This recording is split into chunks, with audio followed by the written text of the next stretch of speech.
Let's check in now with Chief Meteorologist Paul Barys with a full look at the forecast. And Paul, it's looking good in a few days, right? It's going to get better, yes. Tonight's going to be cool. Tomorrow's going to be cool, too.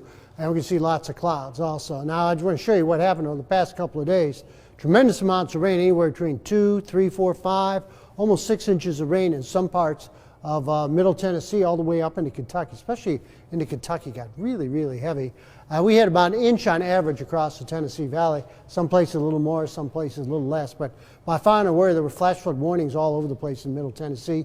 And reports of some large hail too in spots, and later on there were some tornado reports down in the southern part of Georgia too. Now all the rain showers pretty much scooted out of here, a little bit of rain out near Andrews, North Carolina, towards Topton, North Carolina, but that's pretty much gone. There are some showers down to the south and west.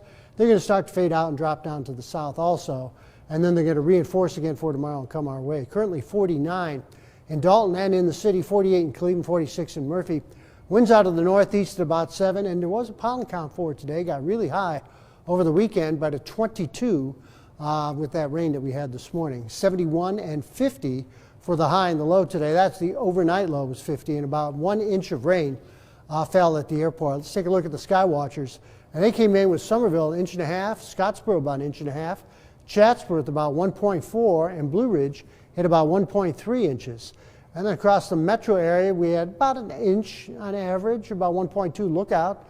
Lakeside had 1.3, about 1.1 in Cleveland, Soddy Daisy, Red Bank, and Trenton also came in at 1.3. And then when right across the Sequatchie Valley, only 7/10 Dunlap, but 1.2 Jasper, an inch up into Pikeville, and about a half inch in Altamont, 9/10 Cagle Mountain, with about 1.25 inches from Athens all the way to Riceville. 9/10 only in Turtletown, about an inch on your Murphy, North Carolina. That was just for today. That doesn't include anything that happened before. Now, Vipercast is showing tomorrow morning all the rain down to the south of us. So tomorrow's going to be generally dry. 5 o'clock, it's still south of us. I think overnight we could see some showers. Vipercast is keeping it south, but I got a feeling that it still could be over us. So we'll keep an eye on that for tomorrow night. But by Wednesday afternoon, it's completely gone. We'll see clearing skies, clear pretty much for Wednesday night. Into Thursday, looks like a really nice day. Another little wave is going to be out to the west over Friday and Saturday, and we'll see if any of that rain can come our way. Right now, it's less than 50-50 chance. Tonight, 37. It's going to be breezy, northerly winds 10 to 15, but not too bad. Tomorrow we'll start with lots of clouds and some breaks in the clouds, 56.